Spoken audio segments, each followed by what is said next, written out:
एक बच्चा जिसके पिताजी को अचानक से पैरालिसिस हो जाता है, इस चक्कर में उनके घर की सारी अर्निंग जीरो हो जाती है। सबसे पहले उसका स्कूल छूटता है, पूरे परिवार में उनको कोई सपोर्ट नहीं करता, एक एक रुपए के लिए वो मोहताज हो जाते हैं, पर वो ठान लेता है कि अपने परिवार के लिए ना कुछ करेगा।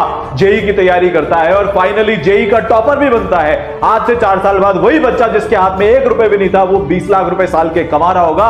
अपनी मेहनत से उसने किस्मत को भी पलट दिया। अब तुम्हारी बारी है, तुम्हारी भी हालत यही है ना, बदल दो अपनी किस्मत।